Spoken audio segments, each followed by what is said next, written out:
Good evening students, कैसे हैं सब लोग। उम्मीद करता हूं कि आप लोग अच्छे होंगे।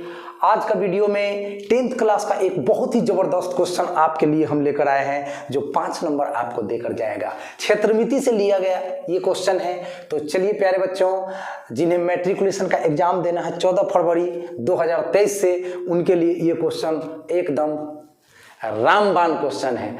चलिए तो सीखते हैं।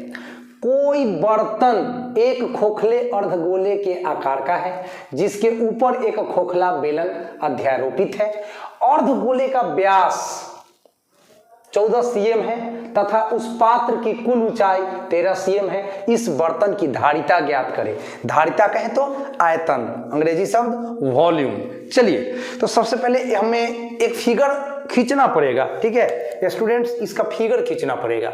जरा फिगर पर ध्यान दीजिएगा। फिगर समझ गए ना, तो मैं समझ गए, समझ रहे ना। तो कोई बर्तन है, कैसन है, खोखले अर्धगोले के आकार का है आ ओकरा ऊपर एगो खोखला बेलन अध्यारोपित है, माने रखा हुआ है। चलिए तो सबसे पहले नीचे क्या है, अर्धगोला। नीचे क्या है, अर्धगोला। ऊपर क्या है, खोखला बेलन। इस तरह का एक बर्तन है। तो चलिए हम बर्तन बनाते हैं प्यारे बच्चों। चलिए बर्तन बनाते हैं। सबसे पहले ये रहा आपका अर्धगोला। क्या रहा बुआ, अर्धगोला। ये रहा आप लोगों का अर्धगोला, ठीक है। ये तो अर्धगोला बन गया। अब इसके ऊपर एक खोखला बेलन अध्यारोपित है। तो चलिए भैया इसके ऊपर एक खोखला बेलन अध्यारोपित करिए। जी हाँ, बर्तन ऐसा है। हाँ, बर्तन ऐसा है। और इस बर्तन का हमें क्या निकालना है बाबू रे, धारिता। धारिता का मतलब इसमें कितना दूध धारण हो सकता है, मतलब इसमें अट सकता है, इसमें रख सकते हैं। और क्या, आयतन का मतलब क्या, इसके भीतर कितना पानी हम अटा सकते हैं, रख सकते हैं। इसमें कितना तेल आ सकता है, दूध आ सकता है, धारण कर सकता है। क्या कैपेसिटी है इसका दूध धारण करने का, तेल धारण करने का, वही उसका धारिता हो गया, वही उसका कैपेसिटी हो गया, आयतन हो गया। चलिए तो हमें धारिता निकालना है इस बर्तन का। अब इसमें कह रहा है कि अर्धगोले का जो व्यास है, अर्धगोले का जो व्यास है वो 14 सेंटीमीटर है। यानी यहां से लेकर के यहां तक, यही ना है व्यास, यही तो है व्यास। तो व्यास जब 14 सेंटीमीटर है प्यारे बच्चों, तो इसका त्रिज्या कितना होगा, 7 सेंटीमीटर ना। तो अर्धगोले के लिए यहां पर मैं लिख रहा हूं, ध्यान दीजिएगा आप लोग। अर्धगोले के लिए मैं लिख रहा हूं कि d बराबर, व्यास को हम लोग d से सूचित करते हैं, व्यास को d से, इसका अंग्रेजी डायमीटर होता है बुआ। तो 14 सेंटीमीटर दिया गया है। और जैसा कि आप लोग जानते हैं त्रिज्या व्यास का आधा होता है, ठीक है। तो इसीलिए मैं लिख रहा हूं r बराबर d/2 यानी कि 14/2 यानी कि 7 सेंटीमीटर। तो प्यारे बच्चों यहां से लेकर यहां तक तो हो गया 7 सेंटीमीटर। चलिए यहां पे हम दर्शा देंगे। अब यहां इस पॉइंट से इस पॉइंट तक का जो लंबाई होगा वह क्या हो जाएगा, तो ये हो जाएगा आपका हाइट किसका, सिर्फ और सिर्फ बेलन का, जो हमें मालूम नहीं है। लेकिन पात्र की कुल ऊंचाई 13, ये तो मालूम है। तो कुल ऊंचाई का मतलब जानते हैं स्टूडेंट्स, यहां से लेकर 13 सेंटीमीटर, कहां तक, एकदम नीचे तक,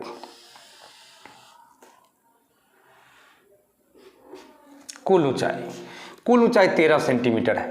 अब ये भी तो त्रिज्या है, ये भी तो 7 सेंटीमीटर है, ये भी तो 7 सेंटीमीटर है। तो अब सोचिए कि कुछ नाम दे दीजिए स्टूडेंट्स। ये पॉइंट है O, ये पॉइंट है P, ठीक है। चलिए, और ये पॉइंट है Q। चलिए तो पात्र की कुल ऊंचाई 13 सेंटीमीटर मतलब PQ। तो प्रश्न में हम जो दिया है उसका व्यवहार करते हैं। पात्र माने बर्तन। देखिए पात्र की कुल ऊंचाई 13, क्वेश्चन में दिया ना, तो पात्र की कुल ऊंचाई। देखिए कुल ऊंचाई कहने का मतलब समझ रहे हैं स्टूडेंट्स, कुल ऊंचाई कहने का मतलब कि उसमें अर्धगोला और बेलन दोनों का ऊंचाई शामिल हो, तो कुल ऊंचाई तो 13 सेंटीमीटर, ठीक है। और पात्र की कुल ऊंचाई में आपका अर्धगोला का भी ऊंचाई शामिल हो जाएगा और बेलन का भी ऊंचाई शामिल हो जाएगा। तो अर्धगोला का ऊंचाई तो 7 सेंटीमीटर हो गया और बेलन की ऊंचाई को हमने h मान लिया है प्यारे बच्चों, बराबर 13। इस तरह से +7 उधर -7 हो जाएगा, तो h बराबर हो गया 13 - 7 बराबर 6 सेंटीमीटर। यानी 6 सेंटीमीटर सिर्फ किसका हाइट हुआ, तो बेलन का। और त्रिज्या तो दोनों का बराबर होगा। कहिएगा क्यों? इसीलिए क्योंकि हमारा जो ये पात्र है, हमारा जो ये बर्तन है, उसके बारे में जानकारी दिया गया है कि अर्धगोले के आकार का जो मतलब ये बर्तन है, उसी के ऊपर खोखला बेलन अध्यारोपित है, मतलब इसी के ऊपर, इसलिए इसका त्रिज्या और इसका त्रिज्या दोनों सेम होगा। तो त्रिज्या तो दोनों का सेम होगा। तो हम लिखते हैं, क्या लिखते हैं,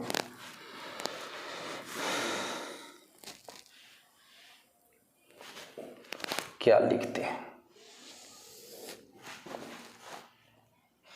अर्धगोले की त्रिज्या, अर्धगोले की त्रिज्या बराबर अर्धगोले की त्रिज्या 7 सेंटीमीटर। चलिए साथ ही साथ बेलन की त्रिज्या ये भी 7 सेंटीमीटर।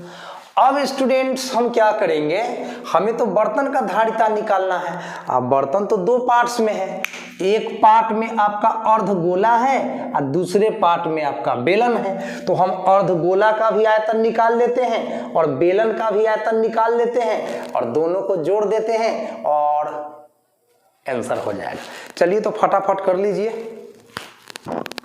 फटाफट कीजिए। नीचे वाला पार्ट है अर्धगोला, तो अर्धगोले का आयतन पहले हम लोग निकाल लेते हैं। अर्धगोले का आयतन, तो फॉर्मूला होता है बउआ सब 2/3 पाई r³। ये तो आप लोग सूत्र पढ़े ही होंगे। पाई का मान जैसा कि जानते हैं 22/7 और r माने त्रिज्या, अर्धगोले की त्रिज्या आपका 7 है, लेकिन 7 का पावर 3 है, r का पावर 3 मतलब 7 का पावर 3, 7 को 3 बार लिख दो। अब जो कैंसिल होता है उसको करो। ये 7 से 7 कट गया बउआ, अब तो ये कटने उठने वाला है नहीं, 3 से तो कोई कटेगा नहीं। तो 22 दूनी का 44 एंड 7 गुना 7 कितना 49 और बाटा के नीचे कितना 3। अब हम लोगों को 44 में 49 से गुना करना होगा, 44 में 49 से गुना करना होगा। चलिए करते हैं, 44 में 49 से गुना, 9 चौक 36 के 6 हासिल 3 एंड 9 चौक 36 और 3 39 एंड 4 चौक 16 के 6 हासिल 1, 4 चौक 16 और 1 17। तो यहाँ पर 6 हो गया, 9 6 15 के 5 हासिल 1, 7 3 10 1 11 के 1 हासिल 1 1 2 2156/3 हो गया प्यारे बच्चों, 2156/3। अब जरा इसको 3 से भाग भी दे लेते हैं, एक और रफ कर लेते हैं। 3 से 2156 को भाग देते हैं, 3 सते 21, ये कट गया है, ऊपर से 5 आएगा तो 3 एक बार में लगेगा, 5 में से 3 घट के आपका 2 आ जाएगा, ऊपर से 6 एंड 3 अठे का 24 लग जाएगा एंड 26 में 24 घटेगा 2, पॉइंट पड़ेगा इस पर, 0 आ जाएगा। 3 छक 18, ये तो आता रहेगा। अब 3 छक 18 यानी 718.66, 718.66 सेंटीमीटर क्यूब। ये रहा अर्धगोले का आयतन। अब हम लोग बेलन का आयतन निकालते हैं, दोनों को जोड़ देंगे और कहानी फिनिश। चलिए तो अब हम लोग बेलन का आयतन निकालते हैं प्यारे बच्चों। बेलन का आयतन, इसका फॉर्मूला आप लोग पढ़े होंगे, pi r square h, pi r square h. तो पाई का मान जैसा कि जानते हैं 22/7, आर तो दोनों का सेम ही है ना। आर तो देखिए बेलन का भी त्रिज्या 7 और अर्धगोले का भी त्रिज्या 7, तो आर पर स्क्वायर है तो 7 को 2 बार लिखेंगे बुआ। एच, कैपिटल एच का मान 6 है तो यहाँ पर हम लोग 6 लिख देते हैं, ठीक है। अब यहाँ पर 7 से 7 कट गया है, अब आपका बच गया है यहाँ पे 22 गुना 7 छक कितना 42। अब 42 में हमको 22 से गुना करना है। चलिए बड़ा गुना करना पड़ता है क्षेत्रमिति में। 42 में 22 से 42 दूना 84 और फिर 42 दूना 84, 4 8 4 12 का 2 हासिल 1 8 1 9, कुल मिलाकर 924 सेंटीमीटर क्यूब हुआ प्यारे बच्चों। अब दोनों को जोड़ दीजिए और आपका कहानी खत्म हो गया। इसीलिए पात्र की धारिता, पात्र की धारिता मतलब आयतन। तो जोड़िए 924 में आपको कितना जोड़ना है 718.66। तो आपका पॉइंट के बाद तो 6 ही रहेगा।